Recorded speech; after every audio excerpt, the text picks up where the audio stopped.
What if I told you the highs and lows of NFL Week 11 mirror your own journey? These plays aren't just exciting, they are absolutely teaching you life changing principles. I'm going to give you 3 life changing lessons that I learned from football this weekend. And stay tuned to the end. I have one bonus life lesson. The first thing that I want to talk about is this: early leads, early success in life does not guarantee ultimate victory.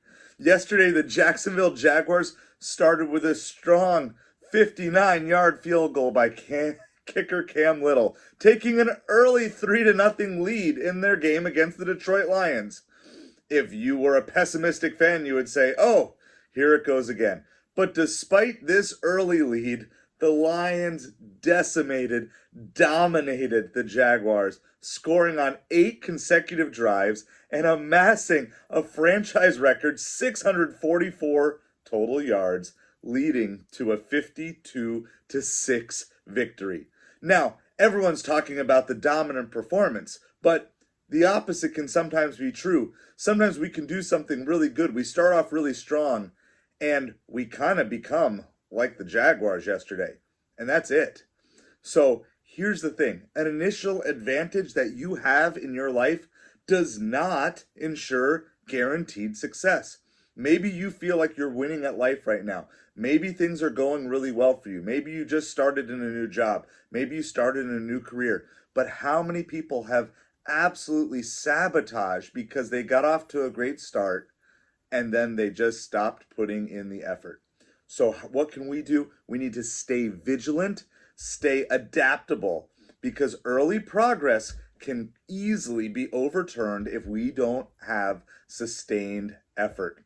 Second thing that we can learn from yesterday's games is this: we need to practice resilience in the face of adversity.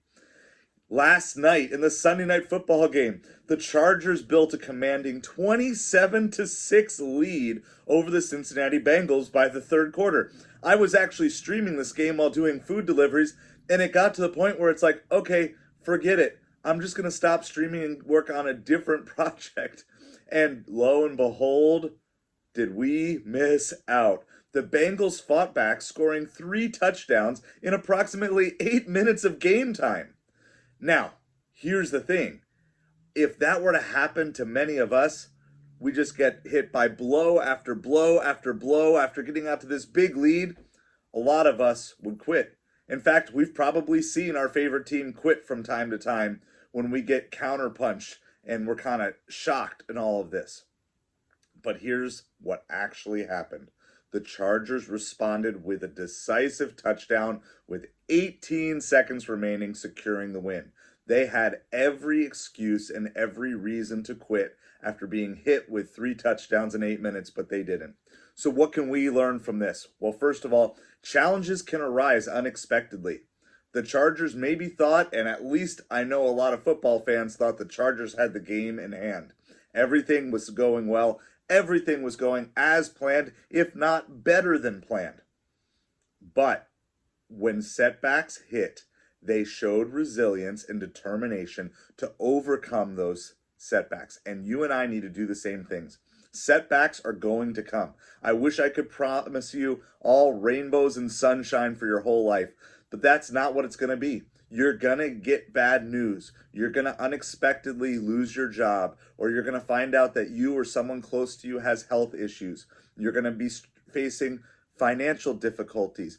Something is going to come that's going to catch you off guard, but you need to have resilience and determination. Decide now, before those hard times hit, to keep overcoming those setbacks so you can achieve your goals. And the third point that we have is this: we need to be persistent all the way through to the final moment.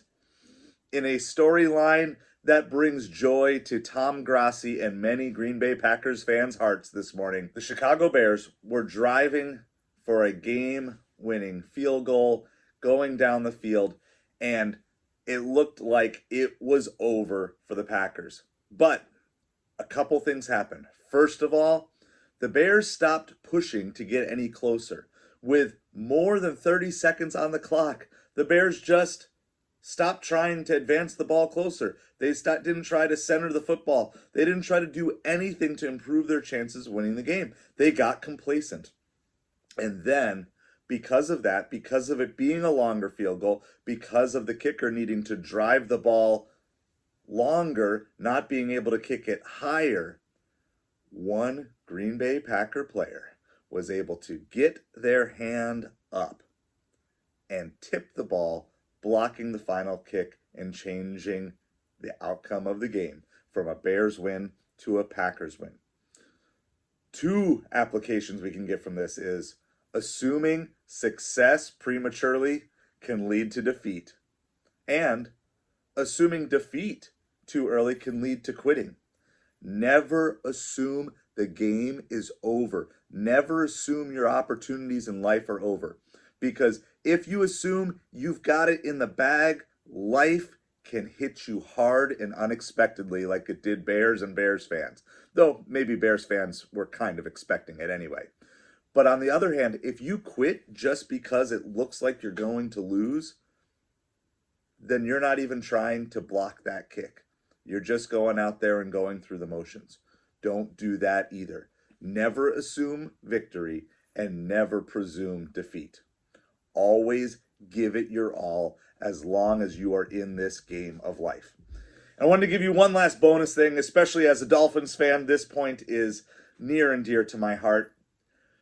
I want you to realize that embracing and learning from defeat is really a key to life. Like we've already emphasized, you're going to face defeats in life. And yesterday, the previously unbeaten Kansas City Chiefs faced their first loss of the season against the Buffalo Bills. Now, of course, as a Dolphins fan, I'm always a little bit happier every time the final team gets their loss. But defeats are inevitable. And even the 72 Dolphins went on to be the 73 Dolphins. Many people actually thought that that team was stronger. And in just the second week of the 1973 season, the Dolphins lost. They didn't have back-to-back undefeated seasons, and many players who had just celebrated the undefeated season in the second game of the season ended up facing defeat. And you know what those 73 Dolphins ended up doing? Well, they went on to win the Super Bowl as well. And in recent history, ever since 1972, every Super Bowl champion has lost a game somewhere along the way. But they learned to overcome that defeat, learn from it, make the changes that needed to be changed. Defeats are inevitable in our life. We shouldn't be running from them. We shouldn't be hiding from them. We need to find out and make sure we're giving the proper response. And of course, we will see what the scriptwriter has planned and what the refs have planned for the Chiefs the rest of this season. But if they are a team built of good character, you can be certain that they're not going to just quit because they had a loss. And you and I, when we face losses in life, we need to also not quit. Use setbacks as opportunities to build character today and prepare you for future challenges.